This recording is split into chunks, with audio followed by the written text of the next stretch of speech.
All right, welcome back to the Blogger Breakthrough Summit podcast.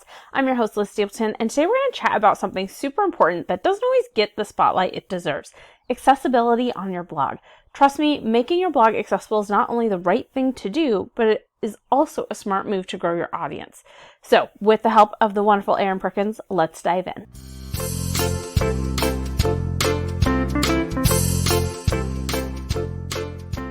Screen readers are very commonly used by a lot of people, more than you realize.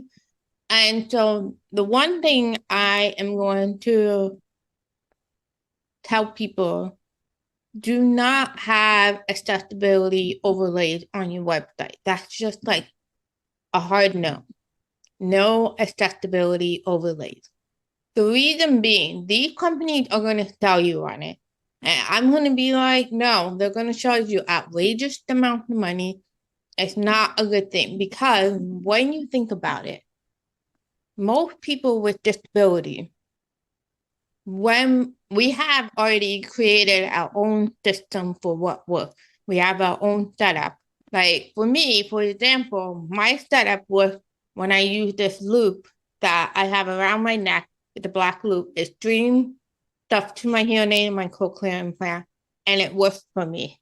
So when I'm asked to wear different like headphones, it's not going to work for me because it's not compatible. So I've already created a system that works for me. And the same rings true for a lot of people with disabilities. Like they may use only their keyboard because they can't use a tracking pad or a mouse. So sometimes when you have an overlay, it interferes with the text that they bought and set up for themselves because it works well for them. So overlays they're literally a band-aid fix. So if you want to think about it that way, they're a band-aid fix. Those band-aids always fall off, don't they? Like they stuck. So let's not do that. Do it from the beginning, build your website, create access that way with your website. Don't just slap on band-aid fixtures.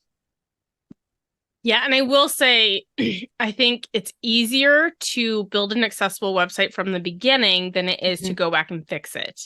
Yeah. Because I'm definitely in that boat where I didn't know any better when I started some of my websites.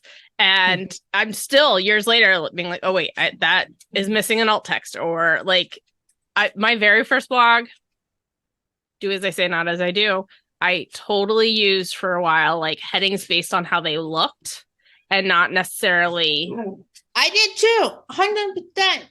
I think we all did because so the website content accessibility guideline, WCAG guideline, that is still a relatively new concept in terms of age. Yeah. I don't even know how long ago it came out, but that concept is still new. And honestly, it is really hard for a lot of people to understand. I like tech, but I'm not a super nerdy, all into coding. I don't do any of that. I can't do any of that. My brain doesn't work like that. So what I did was I went in and tried to learn so that I can turn around and teach all of you how to make your website accessible without even needing code. You don't need code. You don't need to know code. You just need to know how to do certain things to ensure that it's accessible. And you're right. It is better to do it from the beginning. But if you have to take a step back, it's okay. Yes. Yeah. So you said there are some certain things that people do need to know how to do without coding to make their site accessible. You want to give a couple of examples? So one of the examples is you said that, dropping in heading and you would create a graphic so that it is your fixed look. Don't do that. Just find a good picture, resize it according to how it is. Put in the text that you need, and then look at how it looks mobile versus desktop. That way you can kind of see how it looks and make sure it flows on either one. You always want to check both sides. You want to make sure things are mobile friendly. Most websites do allow you to kind of twisting up on either side. So like I use Squarespace. I don't use any coding whatsoever. And it's literally like I can like rearrange things on mobile and it doesn't affect my desktop. So I really like that. So that's like if you're just starting out as a blogger, that's something you might want to consider.